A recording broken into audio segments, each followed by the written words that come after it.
Baie welkom by ons erediens vandag. Dit is fase 2 van kerk wees en baie welkom en ons hoop dat die ervaring waar jy ook al is vir jou baie kosbaar sal wees. Ons tema vandag is Hanna, die ma wat gewaag het om weer te droom. Nou ons begin hierdie diens met Hanna se gebed in 1 Samuel 2, aangrypende gesprek wat sy met die Here het. Kom ons word stil en ons bid dit saam met haar. Ek jubel in die Here, ek is sterk in die Here. Ek lag my vyande uit, ek is bly oor die uitkoms wat U gegee het. Daar is geen heilige soos die Here nie, buiten U is daar nie een nie. Daar is geen rots soos ons God nie. 'n Mens oorwin nie deur eie krag nie. Amen. Hiermee wil ek jou vandag ook groet waar jy is, as 'n gesin, familie, alleen dalk. Mag die genade en die vrede van ons Here Jesus Christus en die Gees van God op jou rus. Amen. Ek gaan 1 Samuel 1 vers 1 tot 28, is eintlik ons agtergrond waarmee ons gaan gesels, maar ek gaan nou nie die hele teks lees nie, ek gaan dit vir julle as huiswerk gee. Maar die agtergrond van die storie werk so dat dit handel oor een van die grootste figure, Bybelkarakters in die Bybel, wat tussen Moses en Dawid. En dit was Samuel. Nou Samuel, sy pa was Elkana en sy ma was Hanna. En Elkana het 2 vroue gehad, Penina en Hanna. Nou in daardie tyd was die Ou Testamentiese tyd was dit nou toegelaat dat jy meer as 1 vrou moes hê, maar as jy nou die stories van die Bybel verder lees, dan sal jy sien dat dit gewoonlik in chaos ontaard het. Maar Elkana was 'n man van God en hy was 'n man wat na die tempel toe gegaan het en ons lees dat hy na Silo was die plek, die dorpsnaam, waar die tempel was en waar hulle aanbid het en hy het hulle gereeld elke jaar soontoe gevat. Nou Penina het 2 kinders gehad en Hanna het geen kinders gehad. En nou kinders in daardie tyd was vir 'n ma 'n groot geseënd, 'n teken van geseënd wees deur die Here. En soos Hanna wat nou niks kinders gehad het, die was regtig baie erge vernedering. Nou Penina byt natuurlik toe nou die situasie uit.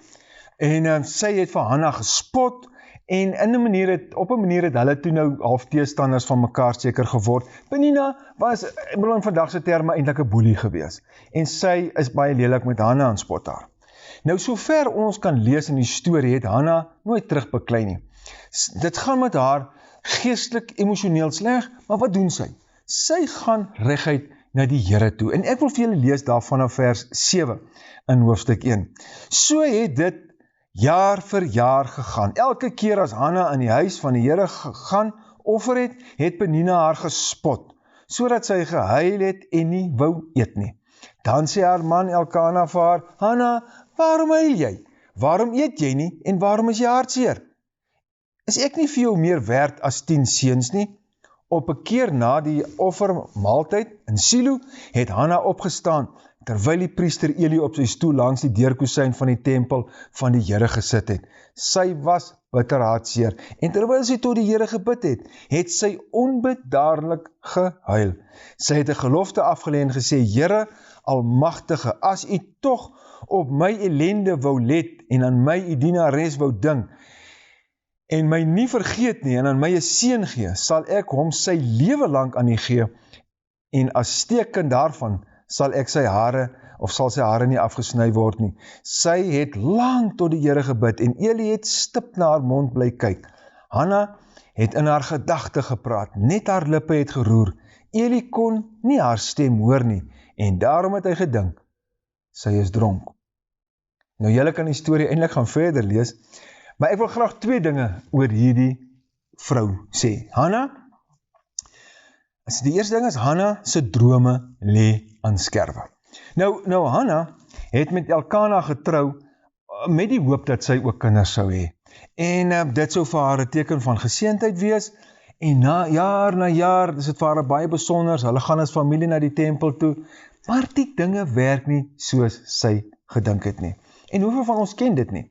Jou drome lê in skerwe, jou besigheid breek stukkend, jou huwelik verbrokkel, jy verloor miskien 'n vriend, jou geld raak op, jou finansies lyk sleg, En mense stel jou te leer, jou kinders of jou ouers.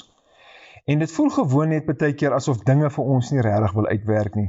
En dit lyk in sulke omstandighede of God net van ons vergeet het.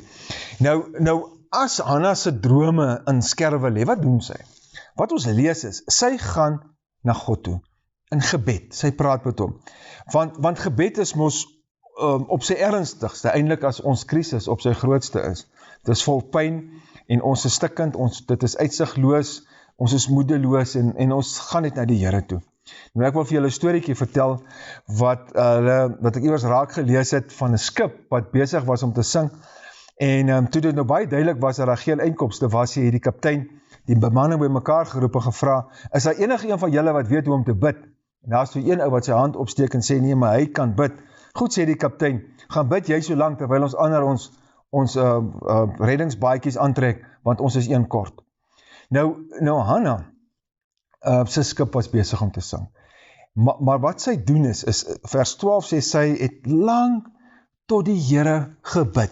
En as mens nou die priester Eli se reaksie sien, dan moes dit 'n baie intense oomblik gewees het, want hy het daar so aangestaar, en dan lees ons dat die woord afsmeek, meer as een keer in die teks na vore kom. En afsmeek in die Hebreëse taal in sy oorsprong beteken om onvoorwaardelik oor te gee. En dis wat ons by hierdie vrou sien. Sy gee net in haar toestand totaal onvoorwaardelik oor aan die Here. Sy gee net nie op nie. Sy bid haar droom. Sy bly ernstig bid en sy beloof dat as sy hierdie kind kry, dan sal sy hierdie kind vir die Here gee en vir hom offer. En dan verwys sy eintlik na Numeri 6 vers 5. Ons praat van die Nasareer gelofte, wat Samson ook was, dis hoekom hulle praat oor die hare wat nie afgesny sou word nie.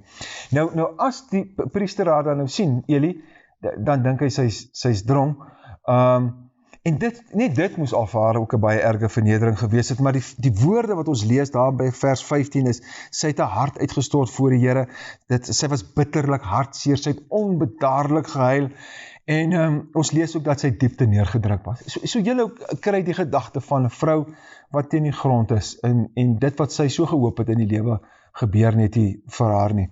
So haar gebed was 'n proses. Dit was nie vir haar 'n eenmalige gebeurtenis nie, was 'n lewensproses waarmee sy besig was, 'n lewenstyl. Maar wat leer ons van Hanna? As haar droom in skerwe lê, dan vertrou sy nog steeds konstant op God. Dis die eerste ding oor Hanna. Die tweede een is, Hanna het dit gewaag om weer te droom. Nou Hanna hou nie op bid nie. En sy bly haar begeerte, haar droom, haar visie net voor die Here neersit. En baie keer sal mense sê, as niks werk nie, bid. Maar Hanna doen dit heeltemal anders. Sy bid eers, voor enige iets nog werk of nie werk nie. So Hanna spandeer regtig soveel tyd by die Here en met die God se saak en dit wat God se wil vir haar lewe is. En meestal sal ons sommer net opgee as dinge nie vir ons werk nie, want daar is soveel ander dinge wat in die pad kom van gebed, of ons fokus verskuif, ons reken, ag nee, maar dit is seker maar net nie die wil van die Here, en ons gee moed op.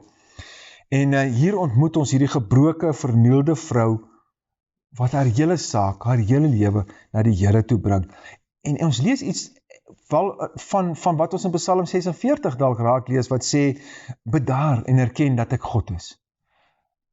Hoog bo die nasies, hoog bo die aarde. En ek dink Hanna ervaar iets daarvan, en sy stort hierdie lewe van haar net voor die Here neer. John Stiles het gebid en geskryf oor 'n gebed. Hy sê, ek het in die kerk aanbid, ek het in besige strate gebid, ek het God gesoek en hom gevind in die branders van die see. Ek het in die stilte van woude gekniel en in die skaduwee van ou bome, maar die geliefste altaar was om by my ma te wees. En dan bid hy, Here, maak my 'n man van my ma se drome en ontneem my van alle selfsug. Here, maak my getrou aan die standaarde wat my ma gestel het. Help my om te lewe om ander te seën. Here, maak my 'n pelgrim wat altyd na u wil sal soek, soos my ma.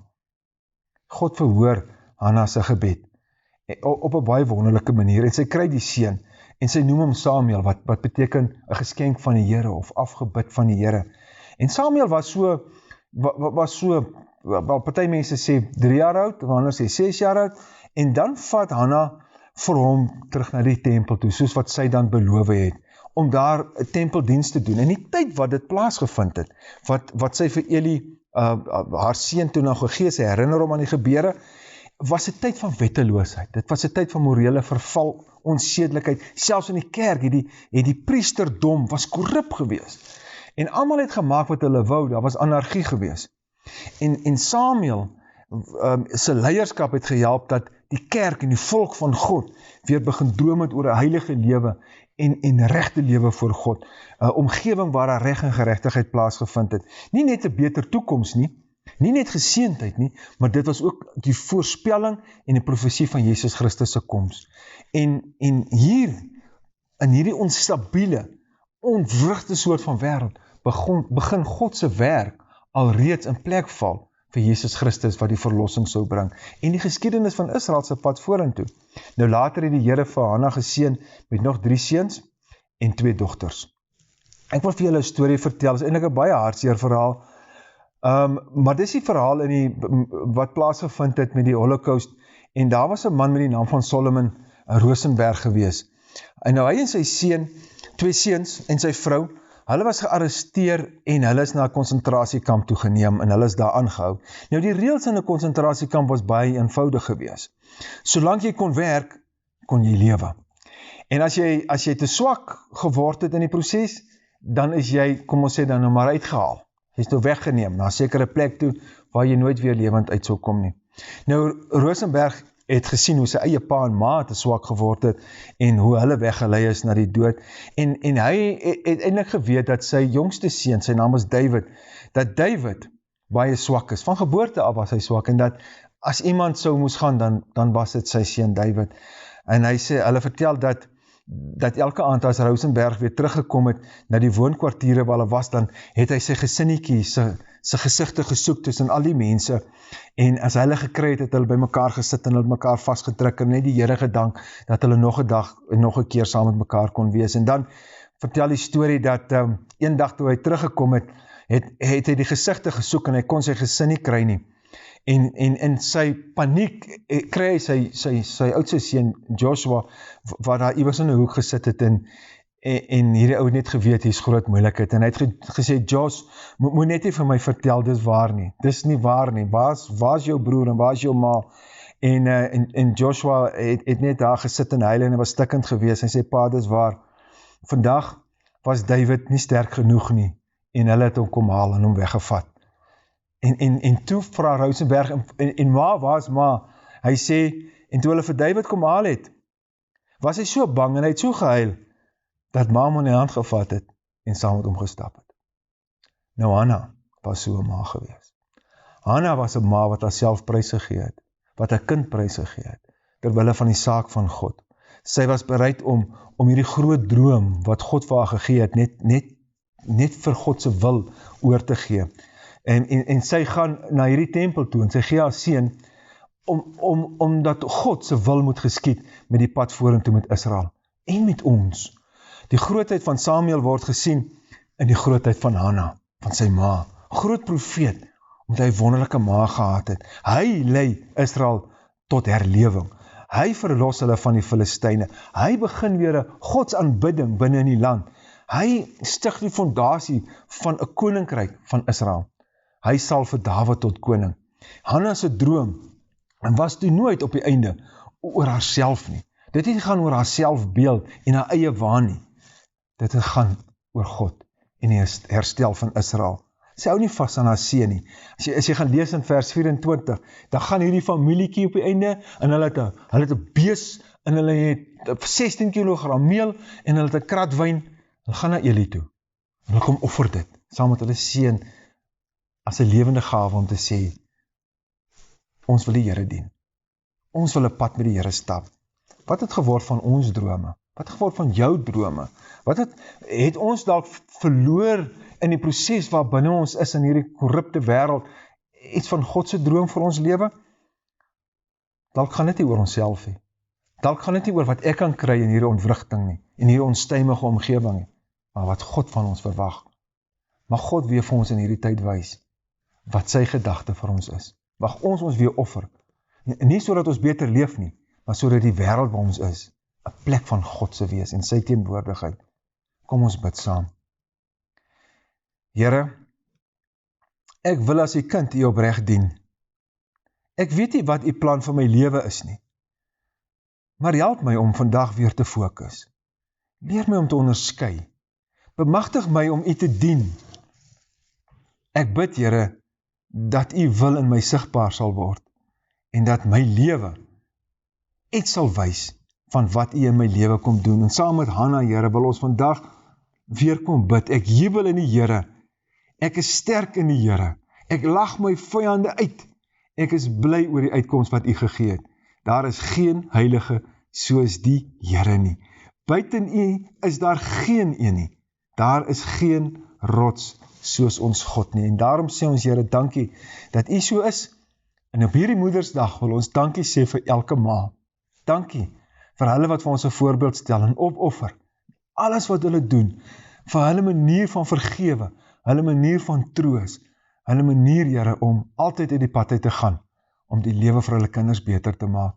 Ons bid vir elke familie en elke ma, en wil U ons kom seën in hierdie ontwrigte tyd, om 'n seën tot die nasies in ons kinders te wees. In U naam bid ons dit. Amen.